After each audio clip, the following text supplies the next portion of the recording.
Sveiki atvykę į šį serijos The 70 Soul, mano dienos Varaseonyje epizodą. Gražiausios ir giliausios gyvenimo istorijos dažnai slepiasi po dulkėtais mūsų pačių patirties sluoksniais. Šiandien autorius Rajesh Chandrani Madanlal Jain vedasi mus į vieną tokią savo praeities galeriją.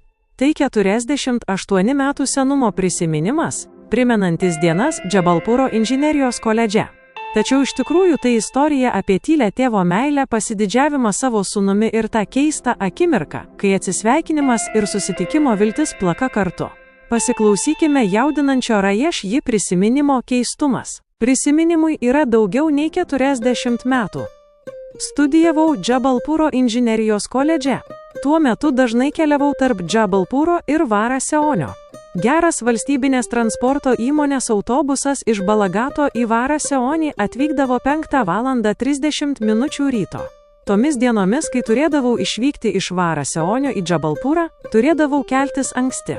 Mano seneliai, tėvas ir mama ir taip kasdien keldavosi anksti.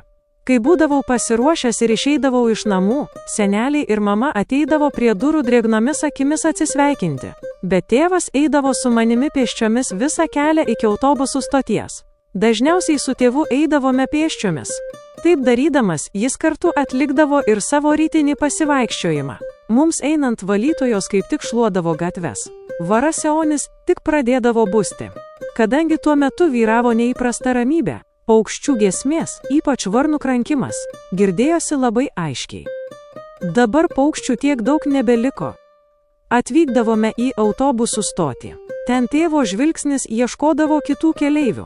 Jei rasdavo kokį nors pažįstamą vyresnį žmogų, jis mane jam pristatydavo ir sakydavo: "Tai mano sūnus.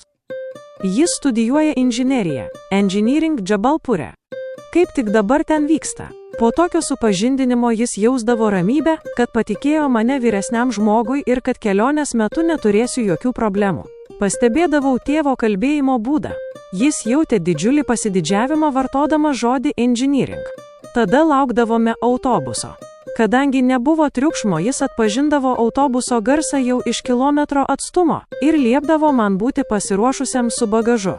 Kai autobusas sustodavo, jis greitai įlipdavo į vidų ir rezervuodavo man laisvą vietą priekyje. Galinėse sėdynėse labiau purto. Kai susidėdavau bagažą ir atsisėsdavau, jis išlipdavo ir likdavo stovėti prie lango. Jis buvo atėjęs mane palydėti į autobusą į Džabalpurą, bet kai aš ten sėdėdavau ir autobusas ruošdavosi važiuoti, jausdavau, kaip jo širdis suminkštėja iki ašarų. Tai buvo keista akimirka. Jis turėjo mane išsiųsti į Džabalpurą, bet tuo pat metu jam darėsi liūdna, kad leidžia man išvykti. Autobusas pajudėdavo. Jo žingsniai pasukdavo atgal namų link. Buvau matęs jį atvirai verkiantį tik labai retais atvejais. Dabar suprantu, kad jis tyliai verkdavo kiekviena tokia proga. Visas mūsų gyvenimas pilnas tokių keistumų.